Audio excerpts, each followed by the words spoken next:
What is up everyone, here today with another video. As you can tell from the title, giving my opinion on the GOAT debate now. Loads of people have probably done videos like this before, everyone's had different opinions, and it kind of opens up a bag of worms, shall we say, and it's a bit of a touchy subject, because if you prefer one player, you're hating on someone else, you know what I mean. But I'm just giving my honest opinion today on the greatest of all time in the NBA. First of all, I'm not saying that these other people I'm not picking aren't great. Obviously, it's close between two people, Michael Jordan, LeBron James. I think that's obvious. People like Will Chamberlain, people like in the older generation. I don't want to hate on that generation and say oh, it's not the same standard. But it wasn't the same standard. But compared to everyone else at the time, they might have been.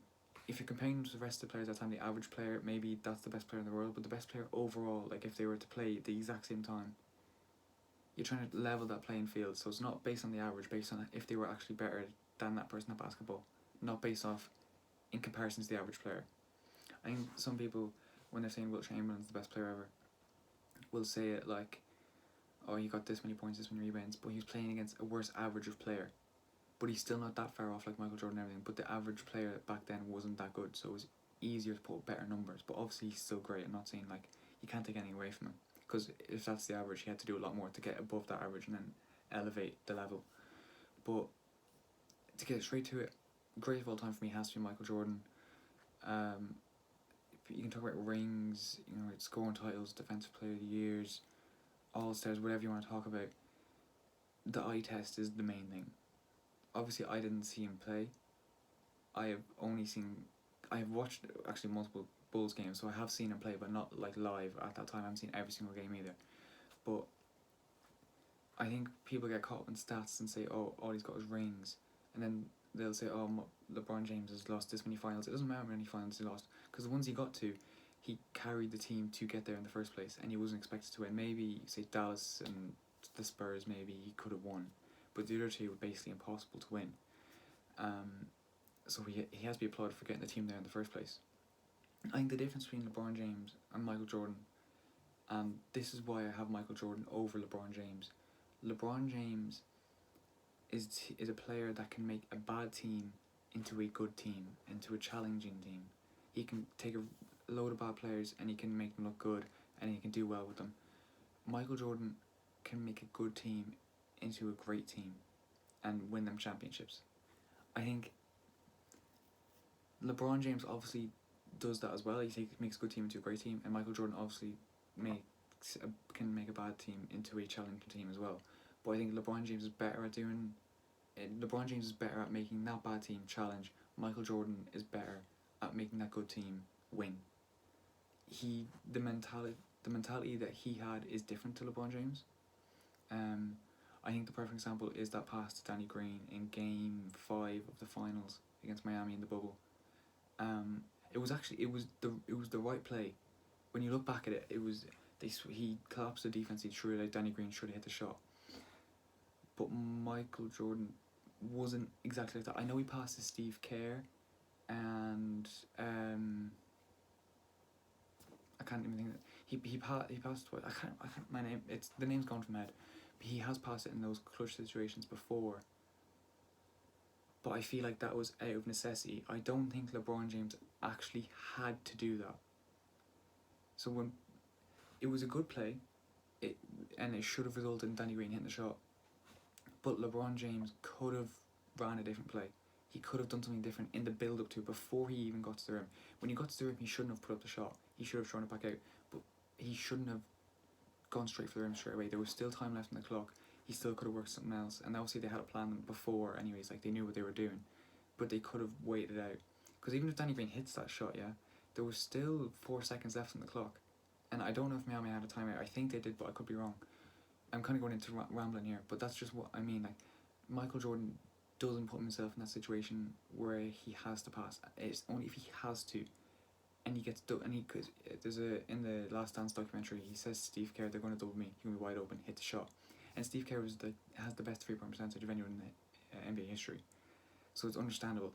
LeBron James passed to Danny Green, who was off form all playoffs, and listen, I'm not that surprised that he missed a shot, even if he was wide open. But I think that mentality is kind of like the main difference. Because you look at skill, they're both obviously ridiculously good at basketball. Like, you can't say, like, oh, Michael Jordan's bad at this, LeBron James is bad at this. They're in different eras, different playing styles. Like, people say about Michael Jordan's 3-point shooting. Michael Jordan has a better 3-point percentage in the finals than LeBron James. But then Michael Jordan's slated for his 3-point shooting. But then, in the same breath, LeBron James is slated for not being as good of a scorer. But LeBron James averages like 28 points per game, and he still gets those assists. He still does the rebound. He's more all round than what Michael Jordan was. So when you look at the stats, he's more all round. So people kind of get caught. That's what I mean. People get caught up in stats and say, "Oh, we did this, this, and this." They were really good. Like, when you look at skill level, I don't think there's anything that splits them. I don't see how you could split two people that are that good at the game. I think it has to come down to that mentality, that winning mentality, that Michael Jordan had.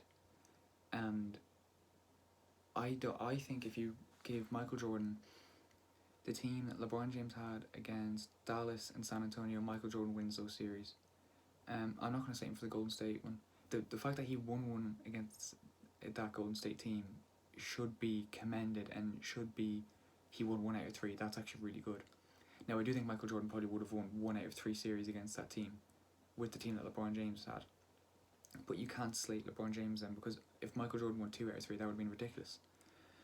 So I think a lot of people go off stats, they look at stats and go, this has to be right, this has to be right, and then if you don't like one, you must be hating on the other. LeBron James, it's not even a 1 and 2 anymore. It's a 1A and a 1B. 1A is Michael Jordan, 1B is LeBron James. And like, even you can't even use stats really, because LeBron James hasn't finished his career. So LeBron James' stats probably will go down a little bit in averages, unless he leaves at the end of the season, because he's still playing really well right now. But if he was to do what when Michael Jordan came back and played with the Wizards, his averages went down, which makes the overall average go down. He was a little bit higher when he was at the Bulls. So you can't use stats like that, do you know what I mean? Because Michael Jordan also missed 2 years at his peak, and then went out and he played with a really bad Wizards team.